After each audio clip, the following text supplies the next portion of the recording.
जी, बिस्मिल्लाहिर्रहमानिर्रहीम।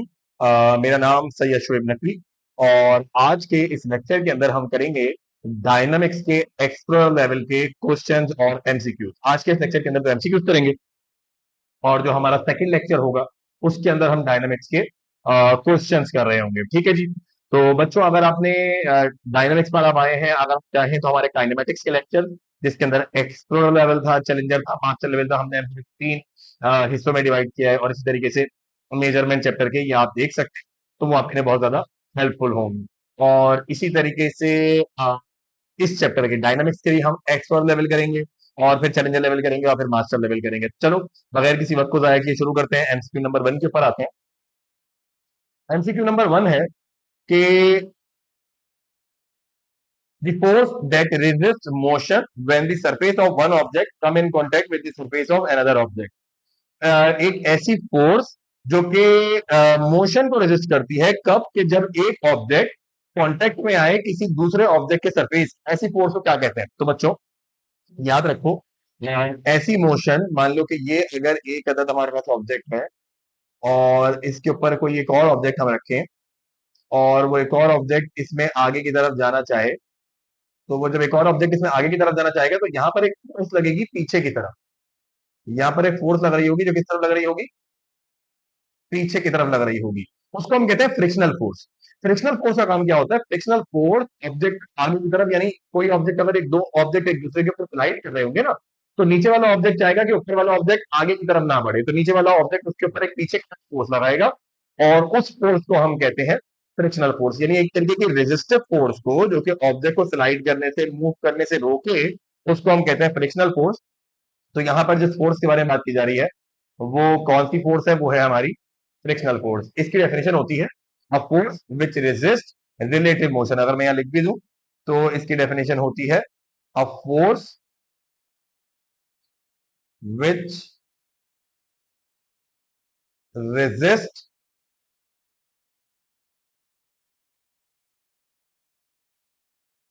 Relative motion. A force which resist relative motion is called frictional force. तो यहां पर इस वजह से सही आंसर जो है हमारे पास फ्रिक्शनल फोर्स है। चलो, ये एमसीक्यू नंबर 2 के ऊपर चलते हैं। समझ में आया अच्छे से क्या हुआ एमसीक्यू नंबर 1 में? अच्छा, हमारी जो ये वीडियो सीरीज है ना, ये एक्चुअली या पेपर प्रैक्टिस के लिए है। मतलब इसके अंदर लेक्चर नहीं होते, टॉपिक समझाया नहीं जाता इसके अंदर। मतलब एमसीक्यू के अंदर डिस्कस करते हुए जितना समझा पा रहे हैं उतना तो है। बाकी इसके अंदर हमारी कोशिश होती है कि हम आप पेपर के लिए एमसीक्यू सॉल्व कराएं, क्वेश्चन सॉल्व कराएं, ताकि आप एग्जाम के लिए तैयार हो पाए। ठीक है। अच्छा, अगला जो एमसीक्यू है, एमसीक्यू नंबर 2, वो क्या है? It is a course experience by a rope when a person और ग्रुप पुल इट। ठीक है। मान लो कि एक सीलिंग है यहां पर, वहां से जो है हमने एक रस्सी को बांधा और एक बंदा है यहां पर जो इस रस्सी को खींच रहा है अपनी तरफ। जब ये बंदा इस रस्सी के अपनी तरफ खींचेगा तो क्या होगा? इस रस्सी के अंदर एक तरीके की फोर्स क्रिएट होगी, जिसके करने से इसके अंदर समझ लो एक तरीके की फोर्स क्रिएट होगी। जो देखो, हमें पता है न्यूटन थ्योरम क्या है, every action has an equal opposite reaction. तो जब हम इस रस्सी को आगे की तरफ खींच रहे हैं और ये आगे की तरफ नहीं आ रही, इसका मतलब पीछे की तरफ भी एक फोर्स है। वो जो पीछे की तरफ फोर्स है बेटा, उसको हम कहते हैं टेंशन। उसको हम क्या कहते हैं? टेंशन।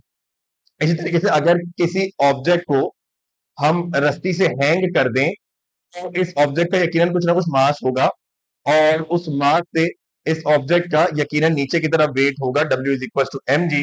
तो ये वेट नीचे की डाउनवर्ड डायरेक्शन में है और एक अपवर्ड डायरेक्शन में फोर्स लगेगी। वो जो अपवर्ड डायरेक्शन में फोर्स लगेगी बेटा, वो होगी टेंशन। अगर तो ये ऑब्जेक्ट हैंग हुआ है, सक्सेसफुली गिरता नहीं है, इसका मतलब टेंशन और वेट बराबर है।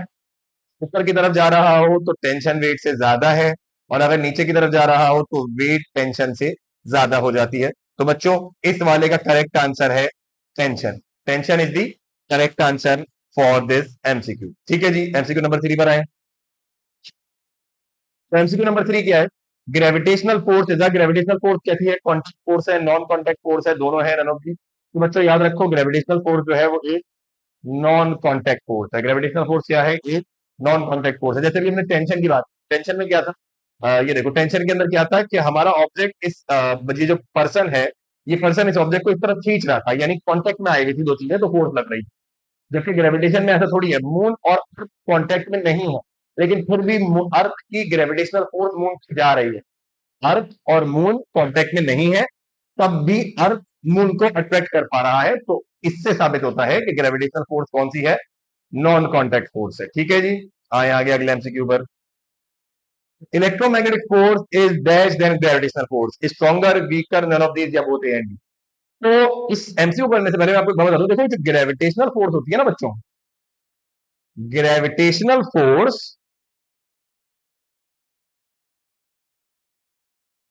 सबसे वीक फोर्स है, इलेक्ट्रोमैग्नेटिक फोर्स से भी और इलेक्ट्रोस्टैटिक फोर्स से भी।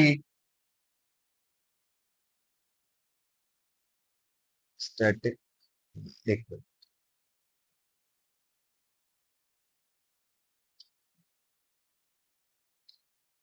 इलेक्ट्रोस्टैटिक फोर्स से भी, और अगर मैं बोलूं तो मैग्नेटिक फोर्स से भी, मैग्नेटिक फील्ड की जो फोर्स होती है उससे भी कम है ग्रेविटेशनल फोर्स। तो ग्रेविटेशनल फोर्स जो होती है ना, वो सारी फोर्सेस के मुकाबले में कम होती है, तो याद रखो इलेक्ट्रोमैग्नेटिक फोर्स जो होगी वो हमेशा स्ट्रांग होगी किसके मुकाबले में,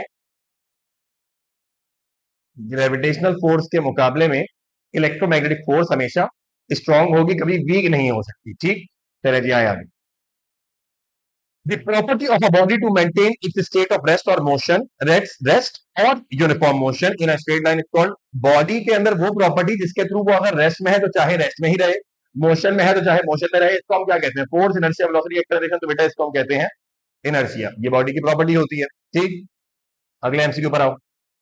velocity is a dash quantity, velocity कैसी क्वांटिटी है, स्केलर है, वेक्टर, नन ऑफ दीज, या बोथ एंड बी। बेटा वेलोसिटी जो है वो वेक्टर है। अब आप इसमें आसान एमसीक्यूज क्यों है, क्योंकि देखो ये एक्सटर्नल लेवल है, अभी तो डायनामिक्स ने स्टार्ट किया है ना, फिर हम जाएंगे इसके चैलेंजर पे, हम जाएंगे इसके मास्टर पे, तो वहां पर कॉम्प्लिकेशन इंक्रीज होंगी। ठीक, अच्छा अगला एमसीक्यू है, dash is a measure of, dash is a measure of quantity of matter in a body, dash is a measure of, dash ये किसकी डेफिनेशन है, that it is a measure of quantity of a matter in a body, is the definition of mass. What is mass, mass is a measure of the quantity of matter in a body. Mass क्या है, mass body के अंदर कितना quantity of matter मौजूद है, इसको represent करता है कौन, मास। ग्रेट, आओ जी आगे चलें। The movement of a moving body is the dash of its the momentum, sorry movement बोल रहा था, the momentum of a moving body is the dash of its mass and velocity। अभी मोमेंटम क्या होता है, मोमेंटम जो है वो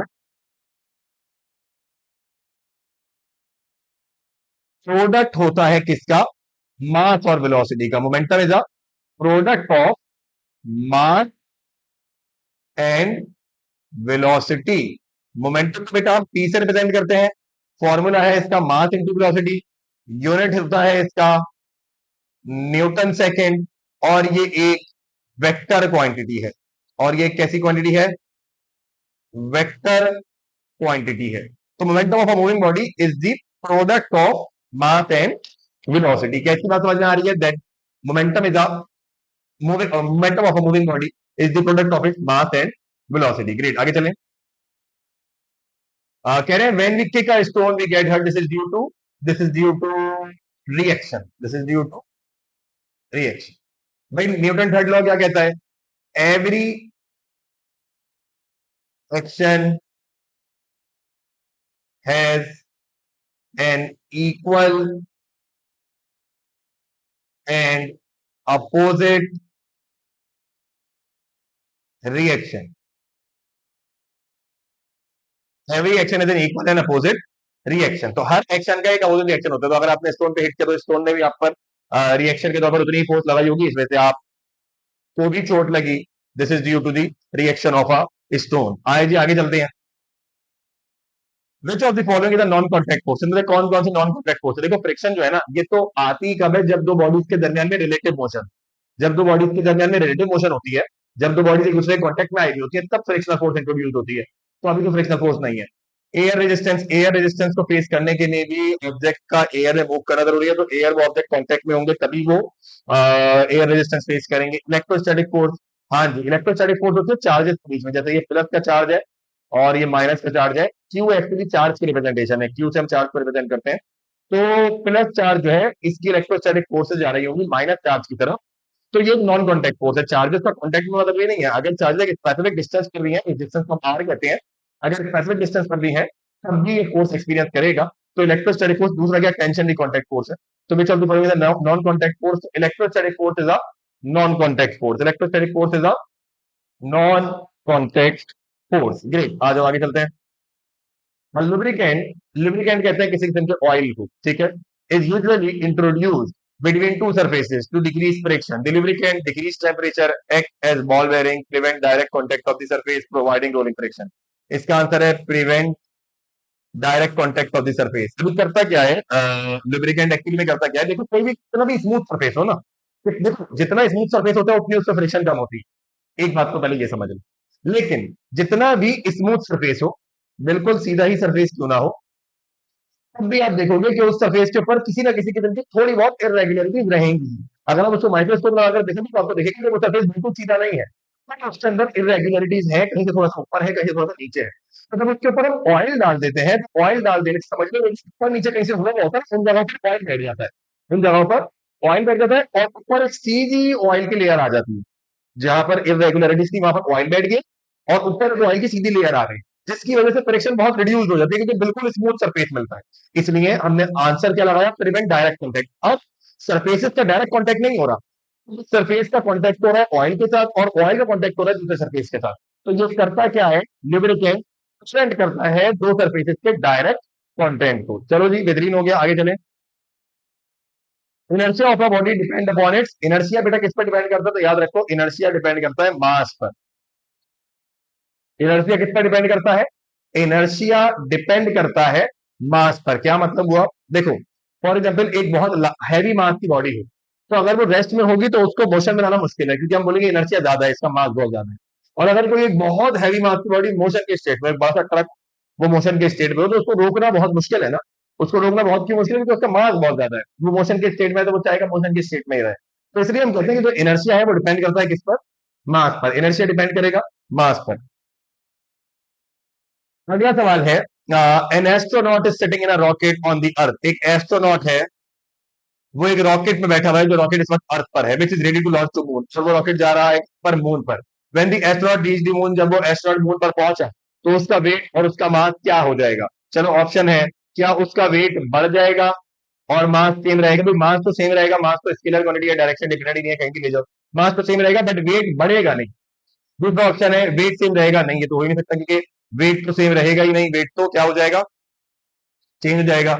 तो ना ए है ना बी है। अच्छा सी देखें, वेट कम हो जाएगा और मास सेम रहेगा, ये काफी हद तक सही लग रहा है। क्यों, देखो वेट का फॉर्मूला है बच्चों,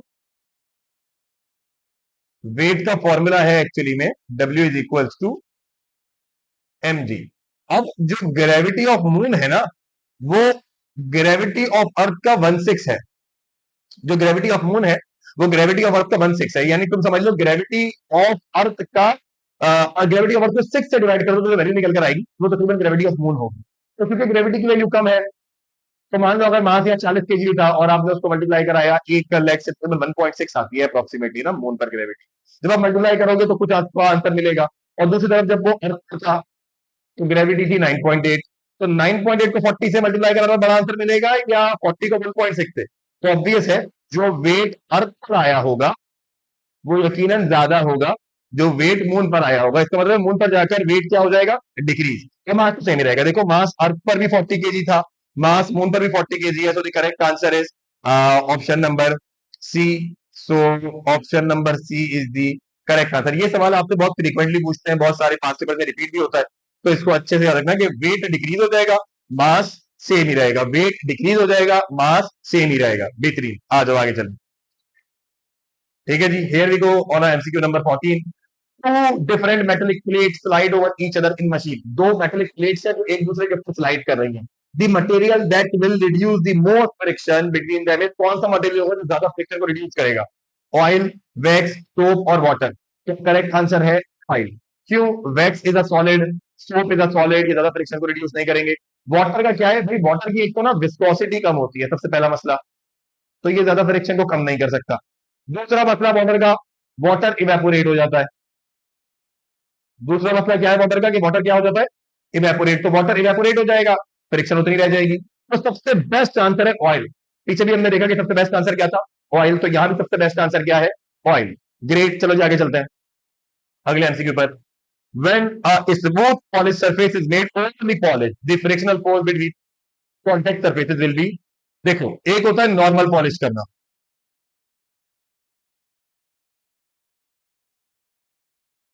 और एक होता है ओवरली पॉलिश करना।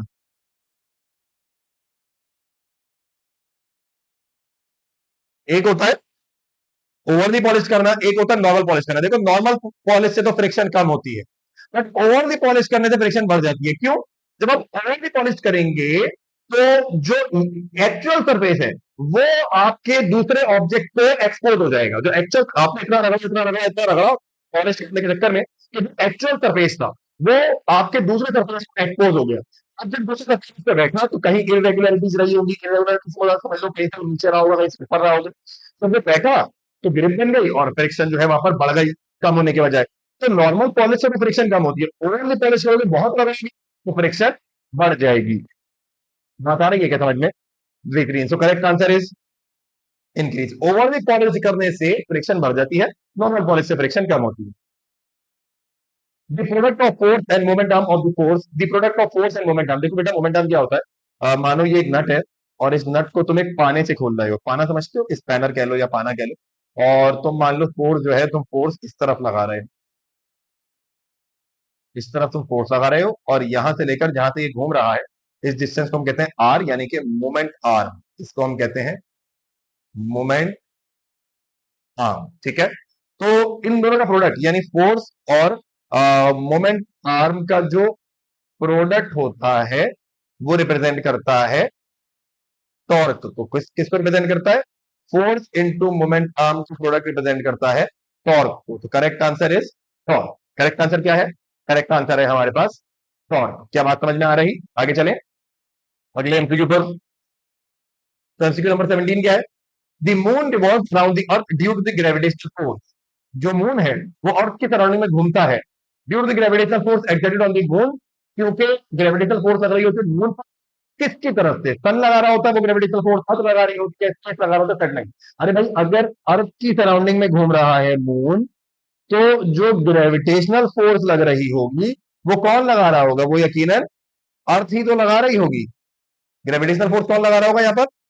अर्थ लगा रही होगी। तो अर्थ की ग्रेविटेशनल फोर्सेज रहती हैं मून तक। ठीक है जी, बेहतरीन। आगे चलें। An object is moving on a horizontal surface, एक हॉरिजॉन्टल सरफेस है, इस पर एक ऑब्जेक्ट मूव कर रहा है।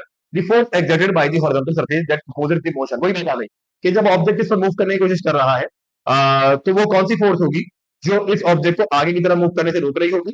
तो वो होगी पीछे की तरफ फ्रिक्शनल फोर्स। कौन सी फोर्स होगी? फ्रिक्शनल फोर्स, जो इसको आगे की तरफ मूव करने से रोकेगी। देखो ये लिखा हुआ है ना, that opposite the motion of that object. कौन सी फोर्स जो मोशन फोर्स करेगी वो एक्चुअली में होगी फ्रिक्शनल फोर्स। कौन सी फोर्स होगी?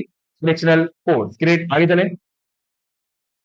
The weight of an object on the earth is the result of the gravitational field of attraction. The weight of an object, एक ऑब्जेक्ट का वेट जो कि अर्थ पर वो एक्सपीरियंस करता है, वो किसका रिजल्ट होता है? Gravitational field of attraction between sun and object, earth and object, earth and moon, object and space. तो correct answer is earth and object. Earth की जो ग्रेविटेशनल फोर्स यानी कि जो वेट है वो एक्चुअली में अट्रैक्टिव फोर्स होती है between earth and that object, and that object, earth और उस ऑब्जेक्ट के बीच में वो ग्रेविटेशनल फोर्स रहती है। आ जाओ आगे चलते हैं 21।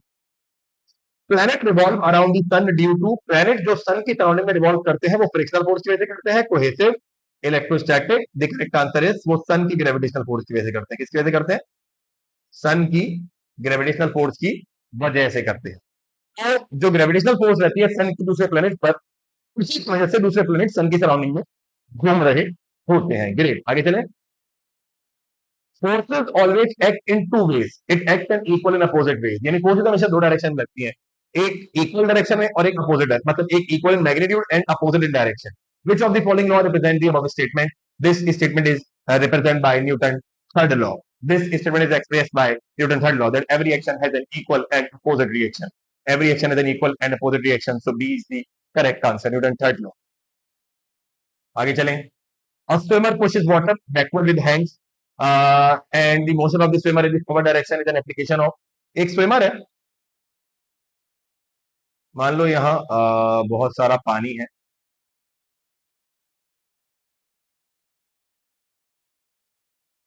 और इस पानी के अंदर एक स्विमर मूव कर रहा है, ठीक है। एक स्विमर इस पानी के अंदर आगे की तरफ मूव करता हुआ जा रहा है। तो ये अपने हाथों से पानी को पीछे धकेलेगा, खुद आगे जाएगा। पानी को पीछे धकेलेगा, खुद आगे जाएगा। क्या समझ में आ रहा है? खुद फोर्स पीछे लगा रहा है, जा रहा है आगे, खुद फोर्स पीछे लगा रहा है, जा रहा है आगे। तो हो क्या रहा है? Every action has an equal opposite action से पीछे की तरफ पानी पर इसने जोर लगाया, तो पानी ने इस पर आगे की तरफ फोर्स लगाया उतने ही मैग्नीट्यूड में। This is called Newton third law of motion. So this is the correct answer. क्या बात समझ रहे हो? This is the actually correct answer. So great, आगे चलें। An object will continue its motion with constant acceleration. An object will continue its motion. एक object अपनी motion को कंटिन्यू करके रखता है with constant acceleration until the resultant force on it begin to decrease. Resultant force decrease होने लगे. An object will continue its motion and constant acceleration चलता रहेगा, चलता रहेगा constant acceleration से resultant force decrease नहीं, अगर decrease हुई तो constant acceleration कहाँ रहेगी? The resultant force is zero. The resultant force increase, अगर increase हो resultant तो भी वो constant acceleration से नहीं चल पाएगा, अगर डिक्रीज हुई तो भी नहीं चल पाएगा, जब तक रिजल्टेंट फोर्स जो है वो।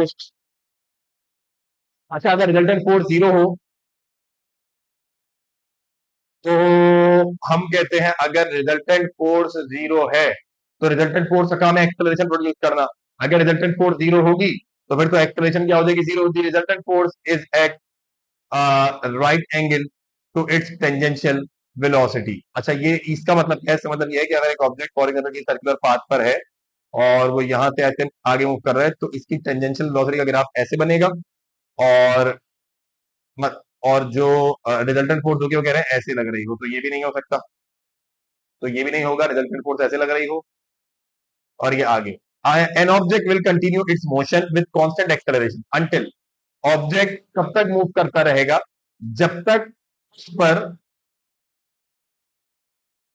चलो मैं कहता हूं जब तक रिजल्टेंट फोर्स इंक्रीज होना नहीं शुरू, जब तक रिजल्टेंट फोर्स इंक्रीज होना नहीं शुरू होती। अगर रिजल्टेंट फोर्स इंक्रीज होना शुरू हो गई तो क्या होगा कि रिजल्टेंट फोर्स बढ़ जाएगी, रिजल्टेंट फोर्स बढ़ जाएगी, बॉडी और आगे एक्सेलरेट करने लगेगी, उसकी एक्सेलरेशन कांस्टेंट नहीं रहेगी। क्या बात समझ में आ रही है?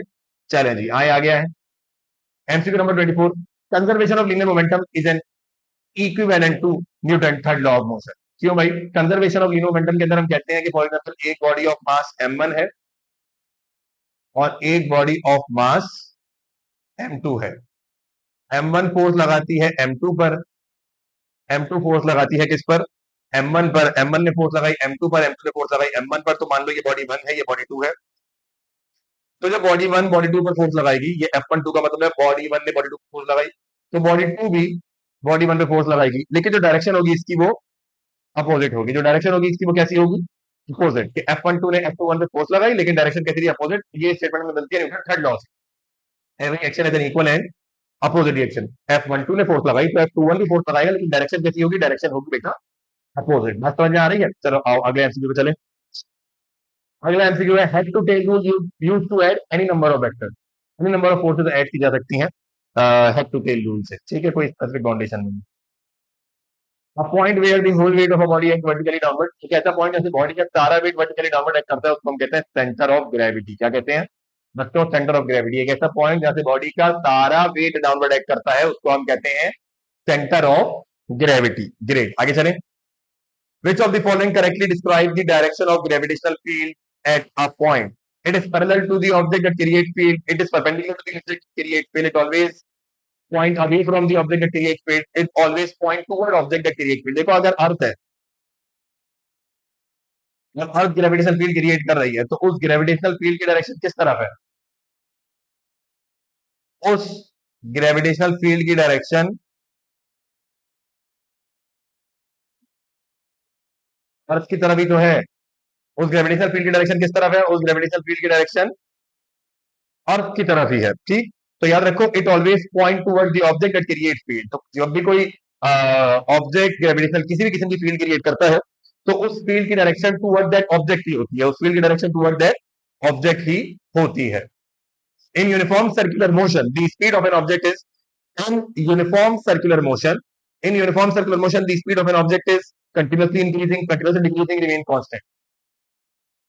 remains constant. In a uniform circular motion, the speed of an object uniform circular motion के अंदर किसी ऑब्जेक्ट की स्पीड कैसी रहती है? हमेशा कांस्टेंट रहती है। कैसी रहती है? ये भी तो यूनिफॉर्म है, otherwise during uniform circular motion the direction of velocity, uniform circular motion में always toward the centre of a circle line, always away from the centre of a circle line, tangential to the circular path. देखो अगर एक circular path है इस तरीके से,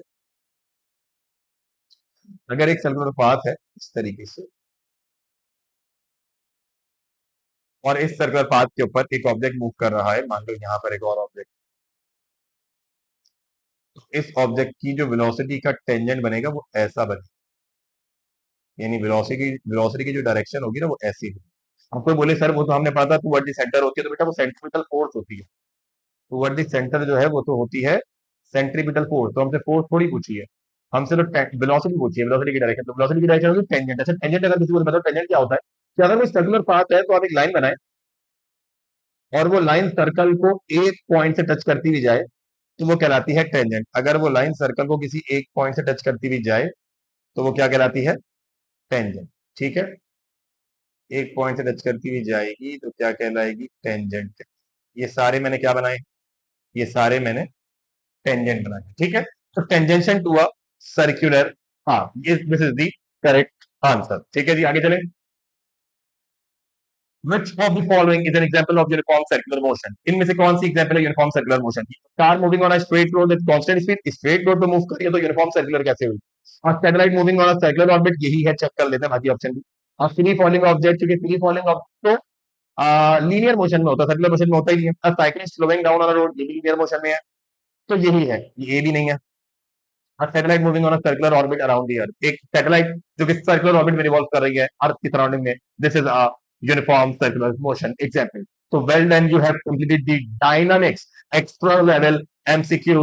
well done बच्चों, शाबाश, अच्छे से तैयारी करो एग्जाम्स की। और अगर कल तुम्हारा कोई एग्जाम है तो good luck for it and keep learning. Thank you so much for your time. Allah Hafiz.